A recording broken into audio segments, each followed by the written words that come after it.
V3 news లక్ష్యం సమాజితం. నేను మహేష్. ముందుగా వార్తలోని ముఖ్యాంశాలు.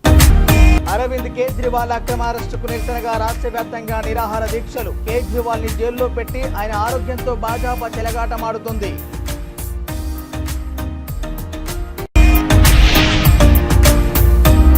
విశాఖపట్నంలో ఘోర రోడ్డు ప్రమాదం, 3 మృతి, మరో 10 మందికి గాయాలు.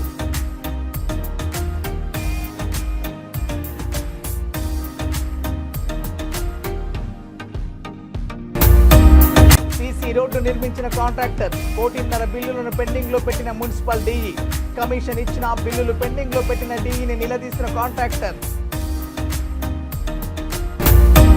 కేంద్ర ప్రభుత్వం చేపట్టిన సంక్షేమ పథకాలు ప్రతి ఒక్కరికి అందుతున్నాయి. కులాలు మతాలకు అతీతంగా ప్రతి ఒక్కరూ బీజేపీకి ఓటు వేసి మోడీని ప్రధానిగా చేయాలి. ఇక డీటెయిల్ చూస్తే, ఢిల్లీ ముఖ్యమంత్రి అరవింద్ కేజ్రీవాల్ అక్రమ అరెస్టుకు నిరసనగా రాష్ట్ర వ్యాప్తంగా ఈ నెల 7న నిరాహార దీక్షలు చేపట్టనున్నట్లు ఆమ్ ఆద్మీ పార్టీ తెలంగాణ రాష్ట్ర కన్వీనర్ డాక్టర్ దిడ్డి సుధాకర్ తెలిపారు. ఆప్ను అంతం చేయడమే లక్ష్యంగా తమ పార్టీ అగ్రనాయకులను భాజపా అరెస్టు చేస్తుందని మండిపడ్డారు. ఆప్ పుట్టి 10 ఏళ్లు అయ్యిందని, భాజపాకు ప్రత్యామ్నాయం ఆప్ కేజ్రీవాల్ అని భయపడి ప్రధాని నరేంద్ర మోడీ కుట్రలు పన్నుతున్నారని తెలిపారు. కేజ్రీవాల్ను జైల్లో పెట్టి ఆయన ఆరోగ్యంతో భాజపా చెలగాటమాడుతుందని ఆరోపించారు. కేజ్రీవాల్కి ఏదైనా జరిగితే తీవ్ర పరిణామాలు ఉంటాయని హెచ్చరించారు. వీటిని పేయడానికే ఈ రోజు కేజ్రీవాల్ గారు చెప్పారు, నన్ను అరెస్ట్ చేసిన నా ఆలోచనలు అరెస్ట్ చేయరు. లక్షలాది వేలాది కోట్లాది ఈ రోజు పుడుతున్నారు. భారతదేశమే కాదు, ప్రపంచ వ్యాప్తంగా ఈ రోజు అమెరికా దగ్గర నుంచి యునైటెడ్ నేషన్స్ కూడా ఈ రోజు అంది. యునైటెడ్ నేషన్స్ అందరిది, ఒక దేశం కాదు ఇది.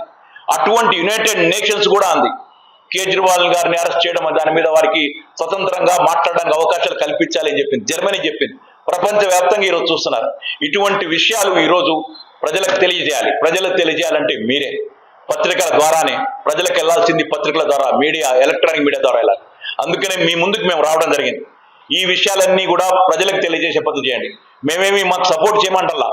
వీళ్ళు చేస్తున్న దోపిడీని ఎవరు చేశారో ఎడగట్టండి. నేను చెప్పింది కాదు, ఎలక్షన్ కమిషన్ లిస్ట్ లోనే ఉన్నాయి, చాలా క్లారిటీగా క్లియర్ కట్ గా దాంట్లోనే ఉన్నాయి. వాటిని ప్రజలకు తీసుకెళ్లామని చెప్పడానికి ఈ రోజు మీ ముందుకు రావడం జరిగింది. దీని సందర్భంగానే రకరకాల కార్యక్రమాలతో పాటు, ఎందుకంటే ఇవాళ మార్నింగ్ రిపోర్ట్ వచ్చింది, కేజ్రీవాల్ గారు ఈ 11 రోజుల్లో 4.5 కిలోలు వెయిట్ కూడా తగ్గిపోయారు. ఆరోగ్యం క్షీణిస్తుంది. నిజంగా నేను అందరి రిక్వెస్ట్ చేస్తున్నాను, ఇటువంటి ఒక మంచి మనిషి, నేను ఇంతకుముందు కమ్యూనిస్ట్ పార్టీలో రాజకీయాల్లో ఉన్నాను, నేను ఎప్పుడు చూడలేదు ఇంత అద్భుతంగా పనిచేసే వ్యక్తిని, చెప్పిన మాట నిలబెట్టుకునే వ్యక్తి, ప్రజల కోసం పనిచేసే వ్యక్తి, ప్రజల కోసం ప్రాణాలు నిజంగా అర్పించే మనిషి, దట్ ఈస్ కేజ్రీవాల్. ఈ రోజు కేజ్రీవాల్ ఆశయాల్ని ముందుకు తీసుకెళ్ళడానికి, ఆయనకి బయటకు తీసుకురావడానికి అందరూ కలిసి పనిచేయాలి. ఆ పని చేయడానికి రేపు 7వ తారీఖు నాడు దేశవ్యాప్తంగా నిరాహార దీక్షలు టేకప్ చేస్తున్నాం. ఆ తర్వాత కార్యక్రమాలు మిగతా టేకప్ చేస్తాం. ఇండియా అలయన్స్ తోటి సంబంధించి కూడా ఒక సమావేశాన్ని హైదరాబాద్ లో నిర్వహించబోతున్నాం. దాని డేట్ కూడా ఇస్తాం. ముందుగా 7వ తారీఖు నాడు నిరాహార దీక్షలు ఉంటాయి. వాటిని అందరినీ కూడా జయప్రదం చేయవలసిందిగా మీ తరఫున నేను ప్రార్థిస్తున్నాను. Thank you very much. ఇప్పుడు మన కోర్ కమిటీ సభ్యులు కూడా మాట్లాడతారు. మాజిద్, అలాగే స్పోక్స్ పర్సన్ జావేద్ షరీఫ్ గారు, అలాగే ఆమ్ ఆద్మీ పార్టీ నర్సింగ్ యమునా గౌడ్, అలాగే దివ్యాంగ కమిటీ రాష్ట్ర అద్భుతమైన సమావేశం జరిగింది. నేనైతే అనుకోలేదు అంత రెస్పాన్స్ వస్తుందని. ఈ మధ్యన వారం 10 రోజుల నుంచి 15 రోజుల నుంచి రోజు రోజుకి గ్రాఫ్ పెరుగుతూనే ఉంది. ఆయన అరెస్ట్ చేసి 11 రోజులైంది. ప్రతిరోజు జనాల్లో. ముషిరాబాద్ నియోజకవర్గం రామ్నగర్ బంధన్ ఫంక్షన్ హాల్లో టీఆర్ఎస్ సీనియర్ నాయకుడు వహీద్ అలీ ఆధ్వర్యంలో ఇఫ్తార్ కార్యక్రమం నిర్వహించారు. ఈ కార్యక్రమానికి ముఖ్య అతిథిగా మాజీ కార్పొరేటర్ వి శ్రీనివాసరెడ్డి ఇఫ్తార్ విందులో పాల్గొని ముస్లిం సోదరులకు రోజా సమయంలో అల్పాహారం విందు ఇచ్చారు. అత్యంత రుచిగా హలీం తయారు చేసిన సలీంకు సత్కారం చేసి అవార్డు ఇచ్చారు. ఈ కార్యక్రమంలో Bandhan function hall owner Rahmat Khan, Sirigiri Shyam నేత శ్రీనివాస్, ముస్లిం సోదరులు పాల్గొన్నారు. बिस्मिल्लाहिर्रहमानिर्रहीम। आज बंधन फंक्शन हॉल में हमारे सीनियर लीडर वाहिद भाई और जो इधर के मशहूर हलीम बनाने वाले सलीम भाई और हमारे रहमत भाई के सौजन्य से आज का ये इफ्तार का आयोजन हुआ। और ये ऐसा त्योहार है जो फेस्टिवल में हिंदू मुस्लिम क्रिश्चियन सभी भाईचारा से ये 30 दिन जो इन लोग रमजान तक जो रोजे में रहते सब भी उनका सराहना करते रहते। మన అంటే తెలంగాణలో మరి ఈ రంజాన్ కి ఒక ప్రత్యేకత మరి అందరూ కూడా కుల మత అటువంటి ఏది లేకుండా అందరు కలిసి చేసే ఈ ఫెస్టివల్ ని మరి మా వైద్ భాయ్ మా సీనియర్ నాయకుడు అట్లనే ఇక్కడ మంచి హలీం చేసే సలీం భాయ్కి మరి ఈ రోజు ఆయననే మరి ఈ రోజు ఒక మెమెంటో కూడా ఇవ్వడం జరిగింది. అట్లనే రహమత్ భాయ్ ఈ ఫంక్షన్ హాల్ ఓనర్ అందరు కలిసి మరి ఈ ప్రోగ్రామ్ చేశారు. మరి ఇది కమ్యూనల్ హార్మనీ ఇట్లనే మెయింటైన్ చేసుకుంటా తెలంగాణలో ఎప్పటికైనా కూడా అంటే ఇక్కడ నిజంగా కూడా అలనాటి నుంచి కూడా తెలంగాణ రాకముందు తెలంగాణ వచ్చిన తర్వాత కూడా మరి హిందూ ముస్లింలు అందరూ కూడా అన్నదమ్ముల లెక్క మరి కేసీఆర్ గారు అన్నట్టు గంగా జమునాకి తహజీబ్ అన్నట్టే మరి అందరు కలిసి ఉంటారు. రానున్న రోజుల్లో కూడా మరి ఈ సోదరత్వం కంటిన్యూ కావాలి. మరి అందరికీ కూడా రంజాన్ ముబారక్ చెప్తూ జై తెలంగాణ, జై భారత్, జై హింద్.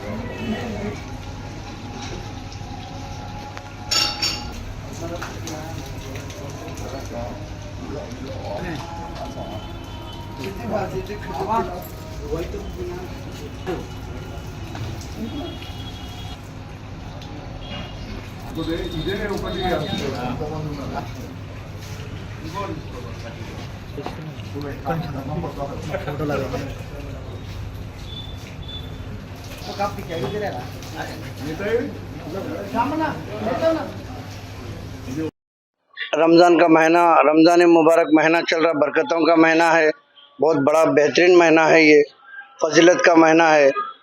ये मौके पे हमारे सलीम भाई सीनियर है, यहाँ के चिकन शॉप है उनका, और हलीम की भट्टी लगाते कभी भी, और चिकन के आइटम रखते उन्होंने, और कस्टमर बहुत सारे अच्छे आते उनके, और उनको हम हर साल जो है सो एक अवार्ड ऐसा दे के उनको खुश करना चाह रहे हैं, और पब्लिक को भी खुश करना इसलिए चाह रहे कि సలీం భాయ్ కనే గిరాక్ జరా జ్యాదా ఆనే కా హై. విశాఖపట్నం పెందుర్తి అక్కిరెడ్డిపాలెంలో చోటు చేసుకున్న రోడ్డు ప్రమాదంలో ముగ్గురు మృతి చెందారు. టాటా ఏసీ వ్యాన్ను లారీ ఢీకొనడంతో ప్రమాదం సంభవించింది. దీంతో టాటా ఏసీ వ్యాన్లో ఉన్న ప్రయాణికుల్లో ముగ్గురు అక్కడికక్కడే మృతి చెందారు. మరో 10 మందికి తీవ్ర గాయాలయ్యాయి. వీరంతా పశ్చిమ గోదావరి జిల్లా కొవ్వూరుకు చెందిన వారిగా పోలీసులు గుర్తించారు. క్షతగాత్రులను చికిత్స నిమిత్తం కేజీహెచ్ ఆసుపత్రికి తరలించారు. పెందుర్తి పోలీసులు కేసు నమోదు చేసి దర్యాప్తు చేస్తున్నారు. ఈ ప్రమాదంలో హనుమంతు, శేఖర్రావు, చింతాడి ఇందులు మృత్యువాత పడ్డట్టు పోలీసులు నిర్ధారించారు.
బాధపడి డోర్ వేద్దామండి గీతలు ఆగిరా చాలు అంతే చాలు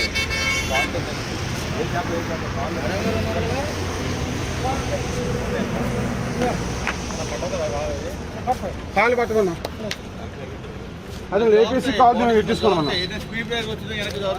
అవును సార్, కాలు లేపించుకుని కాలు పెట్టించుకున్నాం.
వేసిన శాఖ వేసినాం.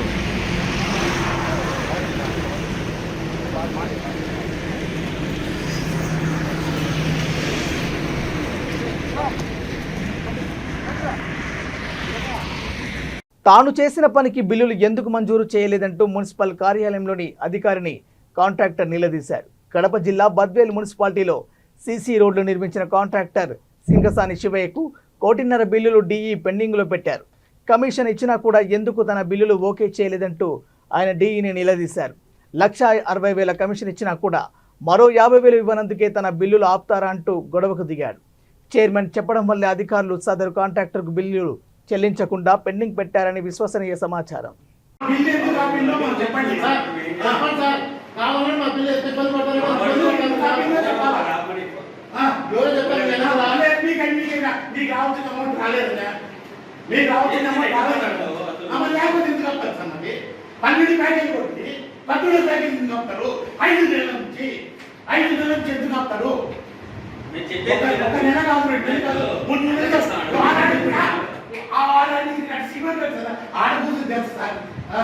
రోడ్డు రికార్డింగ్ మొగలు కట్టేసేది సిమెంట్ రోడ్డు ఆడ చేస్తుంది. బిల్డింగ్లు అంటే అనేకమైనట్టు ఉంటాయి. రోడ్ చేసేది ఆడ చేస్తుంది సార్. ఆడ నుంచి ఏ అప్డేట్ చేస్తారు. ఇదే రోడ్డుకు 5 నెలలు టైం పెడుతుందా? ఆ 5 నెలలు అయినా కూడా కూర్చొని కాలం అది కాలం ఏంటి? నువ్వు తర్వాత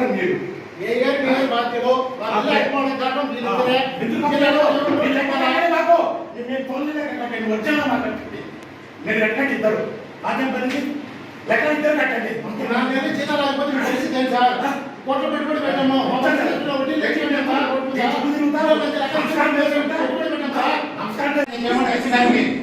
ఇంకేమో చెప్పండి. నువ్వు నేను ఎందుకంటే అనుకున్నా చెప్తే రావద్దు 50 లెక్క ఎక్కువ అది ఇచ్చిన ఇలా నాకు తెలియదు. మరి నన్ను బయట వద్దావు నేనే పాడుతున్నా ఇప్పుడే నా ఇసుగా నాకు పిల్లలు వెళ్తుందా? ఇసుగా నాకు పర్టికులర్ వెళ్తుందిరా.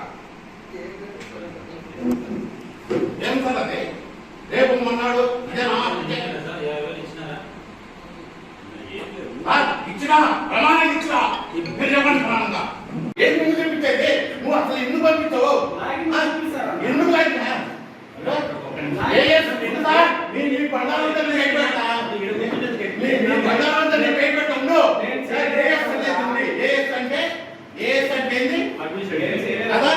మరి మీకు వచ్చింది ఒక ఫిబ్రవరి 28వ తారీఖున నీకు మెసేజ్ ఇది వచ్చింది, మెయిల్ వచ్చింది. మీరు దాన్ని అకౌంట్ లో పెట్టుకోవాలి. అలా పెట్టుకోకుండా మీరు ఏడ అంటారు? ఎక్కడ అంటారు మీరు? మెయిల్ వచ్చింది మీకు ఏఎస్ మీరు ఫిట్ చేసుకోమని చెప్పండి. మీరు ఫిట్ చేసుకుంటారా? చూపిస్తాను నేను. కమిషన్కి వచ్చింది, కమిషన్ గారికి వచ్చింది, ఏఎస్ అనేది వచ్చింది. అవును సార్, మీరు ఏం కట్టాలంటారు? ఏఎస్ అనేది రావాలి కదా. ఏఎస్ అనేది లేకపోతే మీరు బిల్ కొట్టరు. హైదరాబాద్ ఉప్పల్ నియోజకవర్గం చిలకనగర్ డివిజన్లో మల్కాజ్గిరి పార్లమెంటు బీజేపీ అభ్యర్థి ఈటెల రాజేందర్ రోడ్డు షో నిర్వహించారు. చిలుకానగర్ డివిజన్లోని పిస్తా హౌస్ హోటల్ నుండి ప్రారంభమైన ఈటెల రోడ్డు షో చిలుకానగర్ చౌరస్తా వరకు సాగింది. ఈటెల రాజేందర్తో పాటు రోడ్ షోలో ఉప్పల్ మాజీ ఎమ్మెల్యే ఎన్వీఎస్ఎస్ ప్రభాకర్, బీజేపీ శ్రేణులు భారీగా పాల్గొన్నారు.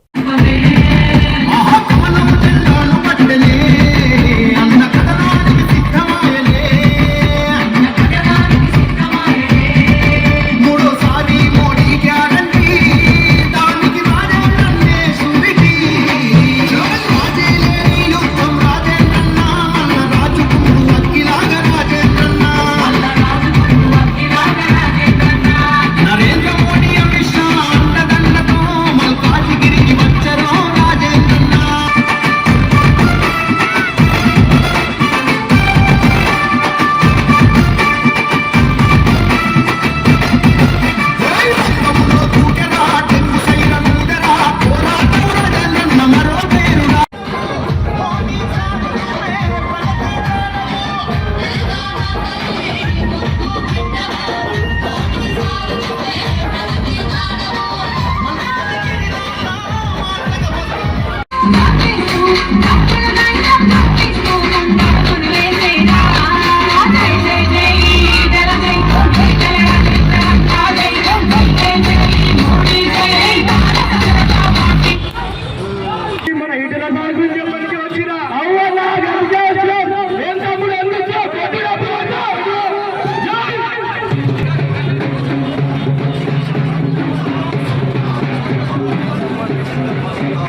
సంగారెడ్డి జిల్లా పటాన్చెరు పట్టణంలో మెదక్ బీజేపీ అభ్యర్థి రఘునందన్ రావు మార్నింగ్ వాకర్స్ను కలిసి వారితో మాట్లాడి బీజేపీకి ఓటు వేయాలని కోరారు. ఈ సందర్భంగా ఆయన మాట్లాడుతూ కేంద్ర ప్రభుత్వం చేపట్టిన సంక్షేమ పథకాలు ప్రతి ఒక్కరికి అందుతున్నాయని, ఈ రోజు సంతలో 10 రూపాయలు లావాదేవీలను కూడా యూపీఐ ద్వారా డిజిటల్ లావాదేవీలు జరుపుతున్నారని, అది కేవలం మోడీ ప్రభుత్వం చేసిన అభివృద్ధికి సంకేతమని తెలిపారు. దేశాన్ని అభివృద్ధి పథంలో తీసుకువెళ్తూ రాబో రోజుల్లో ప్రపంచంలోని మొదటి స్థానంలో ఉంచేందుకు ప్రధాని ప్రయత్నిస్తున్నారని తెలియజేశారు. కులాలకు మతాలకు అతీతంగా ప్రతి ఒక్కరూ బీజేపీకి ఓటు వేసి మోడీని మరోసారి ప్రధానిగా చూడాలని వారి మద్దతు కోరారు. మిత్రులకు నమస్కారం. నేను మీ రఘునందన్ రావు. పండితుల దగ్గర నుంచి మొదలుకుంటే పామరుని వరకు, కూరగాయలు రోడ్డు పక్కన పెట్టుకుని అమ్ముకునేటువంటి అవ్వ దగ్గర నుంచి మొదలుకుంటే భారత ప్రధానిగా నరేంద్ర మోడీ గారు అందించినటువంటి ప్రతి ప్రతిఫలం అక్కడ కనబడతా ఉంది. మార్కెట్లలో నగదు చెల్లింపుల్ని బంద్ చేసి పెట్టినటువంటి పేటీఎంల దగ్గర నుంచి మొదలుకుంటే ఇదంతా కూడా నరేంద్ర మోడీ గారు తీసుకొచ్చినటువంటి సాంకేతిక విప్లవం అని చెప్పి పల్లె పల్లెలో ఉన్నటువంటి రైతన్నలు కూడా నినదిస్తూ ఉన్నారు. ఈరోజు ఉదయం నుంచి పటాన్చెరు పారిశ్రామిక వాడలో ఉన్నటువంటి వాకర్స్ అసోసియేషన్ మిత్రులతోటి, యోగా ఆసనాలు చేసేటువంటి యోగా అసోసియేషన్స్ తోటి, అదే రకంగా రైతన్నలతో కలిసినప్పుడు వారి నుంచి వచ్చినటువంటి స్పందన ఈ తప్పకుండా మోడీ గారిని గెలిపిస్తాం. ఇది ప్రతి ఒక్కరి నోటి నుంచి వస్తున్నటువంటి మాట. చదువుకున్నటువంటి యువకుల దగ్గర నుంచి మొదలుకుంటే రైతన్న, దేశానికి అన్నం పెట్టేటువంటి రైతన్నలు కూడా ఒకటే మాట చెప్తా ఉన్నారు, బిడ్డ ఈ 3వ ఈ కూడా తప్పకుండా మోడీనే గెలిపిస్తామని. ప్రజల నుంచి వస్తున్నటువంటి స్పందనను చూసి ఓర్వలేక కొంతమంది కొన్ని కుట్రలు చేసే ప్రయత్నం చేస్తారు. కానీ వాళ్ళు అనుకుంటున్నారు ఏదో డబ్బు సంచులతోటి తెలంగాణ సమాజాన్ని మళ్ళొకసారి మాయ చేయొచ్చు అని అనుకుంటున్నారు. ఎక్కడ కూడా ప్రజలు మాత్రం చాలా స్పష్టంగా ఉన్నారు. పైసలు ఇస్తే తీసుకుంటాం బిడ్డ, మాయే, ఓటు మాత్రం మోడీ గారికి ఇస్తామనేంత క్లారిటీగా సమాజం అంతా కనబడతా ఉంది. పటాన్చెరు నుంచి చిన్న కోడూరు దాకా, ఎల్కేజీ నుంచి మొదలుకుంటే ఎక్కడి దాకా పోయినా, ఏ పీజీ కాలేజ్ దాకా పోయినా కానీ అక్కడున్న పేరెంట్స్ కానీ అసోసియేషన్స్ కానీ అన్నీ ముక్త కంఠంతో నినదిస్తున్నటువంటి మాట, నరేంద్ర మోడీ గారి నాయకత్వం వర్ధిల్లాలి, ఆయన అయితేనే ఈ దేశం సుభిక్షంగా ఉంటుంది. మెదక్ పార్లమెంట్ అభ్యర్థిగా పోటీ చేస్తున్న నాకు ఉదయం 5:30 నుంచే గ్రౌండ్లో తిరుగుతూ ఉన్నప్పుడు ప్రజల నుంచి వస్తున్నటువంటి స్పందన నా విజయాన్ని నిశ్చయం చేస్తుందని తెలియజేస్తూ మరొకసారి ఈ దేశ రైతాంగాన్ని నరేంద్ర మోడీ గారిని బలపరచాల్సిందిగా అప్పీల్ చేస్తాను. 2004 నుంచి 2014 దాకా అధికారంలో ఉన్నటువంటి కాంగ్రెస్, అవినీతికి పర్యాయపదంగా కాంగ్రెస్ మారితే అభివృద్ధికి పర్యాయపదంగా నరేంద్ర మోడీ గారి 10 సంవత్సరాల పాలన కనబడతా ఉంది. నేను కూడా వారు అడిగినటువంటి మాటకి ప్రజలకు చేయాల్సినటువంటి విజ్ఞప్తి, 2004 నుంచి 2014 దాకా దేశం ఎట్లుంది, అప్పుడు మన ప్రధాని ఎవరు అంటే ఎక్కడున్నారని వెతుకోవాల్సిన పరిస్థితి ఉంటుంది. కానీ ఈరోజు మన దేశ ప్రధాని ఎక్కడున్నాడు అని అడిగి అందరు దేశ అధ్యక్షులు వచ్చి ఫోటో దిగే స్థితికి మన దేశాన్ని గౌరవాన్ని పెంచినటువంటి నాయకుడు నరేంద్ర మోడీ గారు. అందుకని కాంగ్రెస్ మాటల్ని మనం పెద్దగా పట్టించుకోవాల్సినటువంటి అవసరం లేదు. ఎందుకంటే ఇండియా కూటమిలో ఉన్నటువంటి దీదీ చెప్పింది, మొత్తం దేశంలో కాంగ్రెస్కు 40 రావని చెప్పి మీకు 2 సీట్లు ఇస్తా అన్నది. 42 సీట్లు ఉన్న వెస్ట్ బెంగాల్లో 2 సీట్లు ఇస్తా, ఇష్టం ఉంటే ఉండూరు, కష్టం ఉంటే పోనీ అన్నది. దేశం మొత్తంలో 40 గెలవని కాంగ్రెస్కి తెలంగాణ ప్రజలు ఎందుకు ఓటేయాలనేది ఒకసారి ఆలోచించుకోవాలి. దేశంలో ఎక్కడ లేని కాంగ్రెస్. నల్గొండ జిల్లాలో అద్దంకి నార్కెట్పల్లి బైపాస్ రోడ్డుపై పానగల్ సమీపంలో ఘోర రోడ్డు ప్రమాదం చోటు చేసుకుంది. సమీప మిల్లులో ధాన్యం అన్లోడ్ చేసి రోడ్డు క్రాస్ చేస్తున్న ట్రాక్టర్ను అద్దంకి వైపు వెళ్తున్న స్విఫ్ట్ కార్ ధాన్యం ట్రాక్టర్ను ఢీకొట్టింది. ఈ ప్రమాదంలో స్విఫ్ట్ కార్లో ప్రయాణిస్తున్న 5గురు తీవ్ర గాయాలయ్యాయి. గాయపడిన 5గురిని చికిత్స నిమిత్తం స్థానిక ఆసుపత్రికి తరలించి వైద్యం అందిస్తున్నారు. అందులో 3 పరిస్థితి విషమంగా ఉందని వైద్యులు తెలియజేశారు. ఈ ప్రమాదంపై పూర్తి వివరాలు తెలియాల్సి ఉంది.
బులెటిన్ ముగించే ముందు హెడ్లైన్స్ మరోసారి.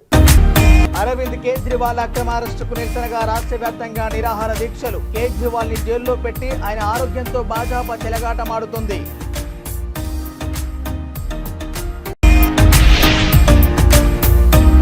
విశాఖపట్నంలో ఘోర రోడ్డు ప్రమాదం, 3 మృతి, మరో 10 మందికి గాయాలు.